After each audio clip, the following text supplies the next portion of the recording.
WhatsApp guys, কেমন আছো তোমরা? আশা করি সবাই ভালো আছো। তো নতুন আর একটা ভিডিও নিয়ে চলে এসেছি, যেখানে কাজ করছিলাম সেই বিল্ডিংয়েরই। তো দেখতে পাচ্ছ আজকে এই যে এটাকে কি বলে বলো তো তোমরা? এটা ঢালাই হবে।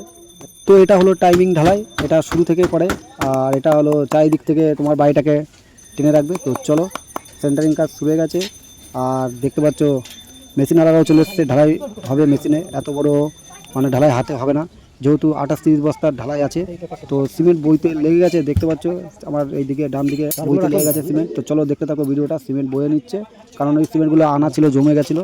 তাই মালিক বললো, মানে যাদের বাড়িতে কাজ করছিলাম তারা বললো যে আগে এই সিমেন্টটা খালি করে দাও, তারপরে টাটকা সিমেন্ট দিয়ে কাজ করবে, বাসি টাটকা মিশিয়ে এখানে কাজ হবে।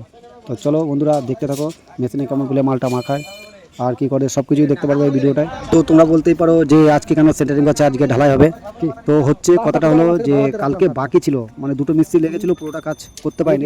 আগের ভিডিওতে তোমরা অবশ্যই দেখেছো। তো তারপরের ভিডিওতে এইটা মানে পুরোটা করতে পারিনি। তারপর দাদা এসেছিলো, মানে যে কন্ট্রাক্টর মেন, তো সে আজকে এসে দেখছিল যে কোথায় কোথায় কি আছে, ভুল আছে, সেগুলো সব শুধরে নেবে।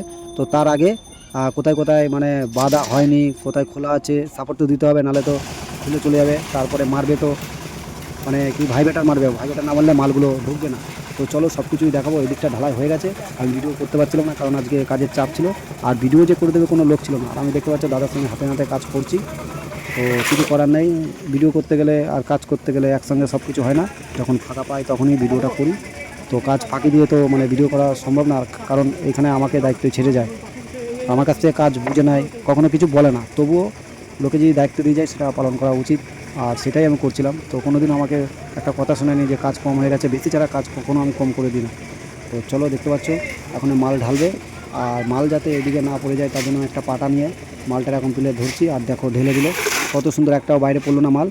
তো চলো দেখতে থাকো। এরপর মারবে ভাইবেটার, আর ভাইবেটারটা চলে এসছে।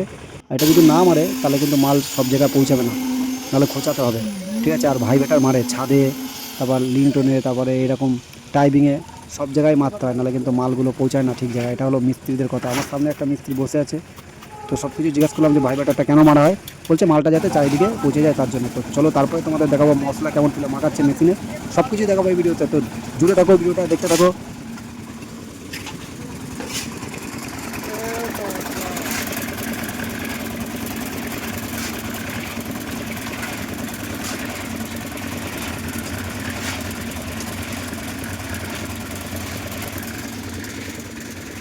তো ঢালাই মশলা করতে কি কি লাগে সব কিছুই দেখাবো তোমাদের। বালি, সিমেন্ট, পাথর এগুলো তো লাগে, তোমরা জানো যারা যারা করেছে। এখানে ছিল আমার আম্বুজা সিমেন্ট, আর দেখো কংক্রিট ঢেলে দিয়েছে, মানে যেটাকে বলে পাথর। আর এই দেখো রেড, মানে বালি যাকে বলে। তো চলো দেখতে পাবো মেশিনটা কেমন ছিল ঘুরছে, সব কিছুই দেখতে পাবে এই ভিডিওতে কেমন ছিল ঢালাই হয়। তো আজকে টাইপিং ঢালাই হচ্ছে, ছাদ ঢালাই তোমাদের ভিডিও দেখাবো। আর আমার এই ভিডিওগুলো দেখো, আমি তো বন্ধুরা আমাকে একটু বেশি করে সাপোর্ট করো। আর টাইপিং ঢালাই হচ্ছে, আর তোমাদের যদি বাড়ি হয় তাহলে তোমরাও ভালো করে টাইপিং ঢালাই দিতে পারবে, বুঝতে পারবে যে কোথায় কেমন মাল দিতে হয়, কেমন মশলা মাখালে কেমন কি হয়। তো দেখতে পাচ্ছ উল্টে দিল, আর এখন বেলচা করে মারবে। আর এগুলো হলো আমাদের পাশের গ্রামে, মানে আমাদের থেকে তো 4-5 কিলোমিটার দূরে আদিবাসী বন্ধুগুলো কাজ করতে এসছে, এখানে সবাই চেনা। আর আসল কথা কি বলতো, এরা প্রচণ্ড খাটতে পারে, ঠিক আছে। আর এদের রোজও আছে, এরা আজকে নাই করে 2 ঘন্টা থেকে 3 ঘন্টা কাজ হবে, তাতেই ওরা এক একজনের 500-700 টাকা নিয়ে যাবে, 1000-1500 করে এক একজন ইনকাম করে। তো চলো, এগুলো সব আমার বন্ধু লোক, দাদা লোক, তারাই এসছে কাজ করতে। আর পাটাটা কেমন ফেলে ধরছে যাতে মশলাটা বাইরে না পড়ে, দেখো এই দেখো কেমন ফেলে ঢেলে দিল, একটা মশলাও কিন্তু বাইরে পড়লো না।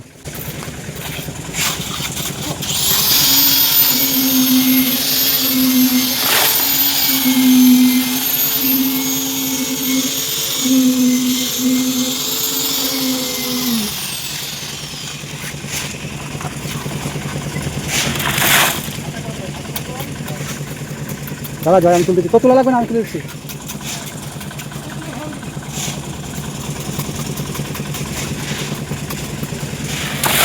এ সুন্দর ঢালতেছে দাদা, হ্যাঁ তোমার ঢালাটা হেল্প সুন্দর।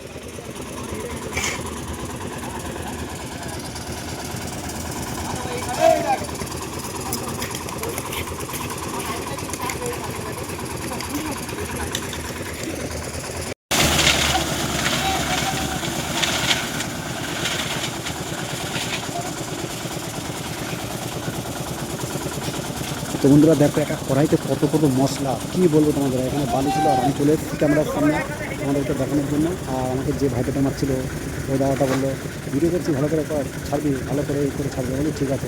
আমি চার কতটা বাকি বাকি নেই, আর একটুখানি বাকি আছে, দেখতে পাচ্ছি আর দুটো খাটাল বাকি আছে। ওই দুটো খাটাল ঢাললেই প্রায় শেষ হয়ে যাবে। তো কী বলবো, প্রচণ্ড গরম পড়েছিল, ঠিক আছে। এই চৈত্র মাস তো প্রচণ্ড গরম, চৈত্র বৈশাখ জ্যৈষ্ঠ চৈত্র মাস পর্যন্ত গরম। আর সেরকম শুরু করে গেছে, আমি দেখাচ্ছি দেখা বাকি আছে এই একটা, ঠিক আছে। আর এটা সব হয়ে গেছে, এদিকে চারিদিকটা হয়ে গেছে। আর এই তিনটে রাউন্ড বাকি আছে, মানে এক খাটাল বাকি আছে। তো এক খাটাল বাকি আছে, এই এক খাটাল ঢাললেই প্রায় শেষ হয়ে যাবে। তো গরম লেগেছিলো আর পাচ্ছিল না, বললাম মেশিনটা ওইটা ঢালবে একটু জল মল খাই, বলছে না একবারেই হবে। তো বন্ধুরা আজকের মতন ভিডিওটা এই পর্যন্ত। আর আমার চ্যানেলটা সাবস্ক্রাইব করে রাখো। দেখা হচ্ছে পরের ভিডিওতে, ভালো থাকবেন সবাই।